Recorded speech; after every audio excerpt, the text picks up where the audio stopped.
ಇನ್ನು ಸಚಿವ ಸ್ಥಾನಕ್ಕೆ ರಾಮಲಿಂಗಾರೆಡ್ಡಿ ರಾಜೀನಾಮೆ ಕೊಟ್ಟಿರುವಂತಹ ವಿಚಾರಕ್ಕೆ ಸಂಬಂಧಪಟ್ಟ ಹಾಗೆ ವಿಧಾನಸೌಧದಲ್ಲಿ ಸಚಿವ ಸತೀಶ್ ಜಾರಕಿಹೊಳಿ ಹೇಳಿಕೆಯನ್ನ ಕೊಟ್ಟಿದ್ದಾರೆ.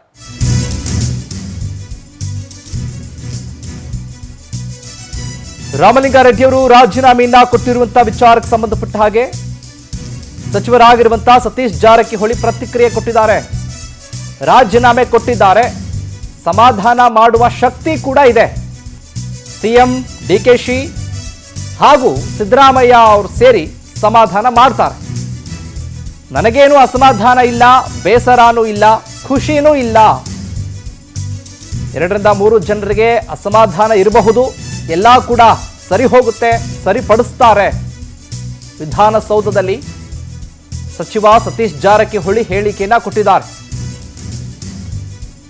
ರಾಜೀನಾಮೆಯನ್ನ ಕೊಟ್ಟಿರುವಂತ ವಿಚಾರ ಗೊತ್ತಾಗಿದೆ, ಸಮಾಧಾನ ಮಾಡುವಂತ ಕೆಲಸ ಕೂಡ ಆಗುತ್ತೆ. ಮುಖ್ಯಮಂತ್ರಿ ಡಿ.ಕೆ. ಶಿವಕುಮಾರ್ ಇದರ ಜೊತೆಗೆ ಸಿದ್ದರಾಮಯ್ಯನವರು ಎಲ್ಲರೂ ಕೂಡ ಸೇರಿ ಸಮಾಧಾನ ಮಾಡ್ತಾರೆ ಅಂತ ಮಾತನಾಡಿದ್ದಾರೆ. ಇದರ ಜೊತೆಗೆ ಅಸಮಾಧಾನ ಇದೆಯಲ್ಲ, ಎಷ್ಟು ಜನಕ್ಕೆ ಇರ್ಬೋದು ಅಸಮಾಧಾನ, ಯಾರ್ಯಾರಿಗಿದೆ ಅಸಮಾಧಾನ? ಒಂದು 2-3 ಜನಕ್ಕೆ ಇರ್ಬೋದು.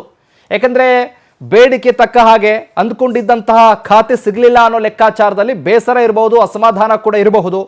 ಅವ್ರು ಯಾರ್ಯಾರು ಅಸಮಾಧಾನ ಇದೆ, ಯಾರ್ಯಾರು ಬೇಜಾರು ಮಾಡ್ಕೊಂಡಿದ್ದಾರೆ, ಯಾರ್ಯಾರು ಅಂದುಕೊಂಡಿದ್ದಂಥ ಖಾತೆ ಸಿಕ್ಕಿಲ್ಲ, ಅವರೆಲ್ಲರನ್ನೂ ಕೂಡ ಮಾತನಾಡಿಸುವಂಥ ಪ್ರಯತ್ನ ಮಾಡ್ತಾರೆ. ಸಮಾಧಾನ ಮಾಡುವಂಥ ಶಕ್ತಿ ಕೂಡ ಕಾಂಗ್ರೆಸ್ಗಿದೆ. ಸಮಾಧಾನ ಮಾಡಿ ಅಸಮಾಧಾನವನ್ನು ಸರಿಪಡಿಸ್ತಾರೆ ಅಂತ. ನಿಮಗೇನಾದರೂ ಅಸಮಾಧಾನ ಇದೆಯಾ? ನೀವು ಯಾವ ಖಾತೆ ಡಿಮ್ಯಾಂಡ್ ಮಾಡಿದ್ರಿ? ನನಗೆ ಅಸಮಾಧಾನನೂ ಇಲ್ಲ, ಖುಷಿನೂ ಇಲ್ಲ, ಬೇಜಾರು ಕೂಡ ಇಲ್ಲ, ಕೊಟ್ಟಿದ್ದನ್ನು ನಿಭಾಯಿಸ್ತೀನಿ ಅನ್ನೋ ಲೆಕ್ಕಾಚಾರದಲ್ಲೇ ಸತೀಶ್ ಜಾರಕಿಹೊಳಿ ಮಾತನಾಡಿರೋದು.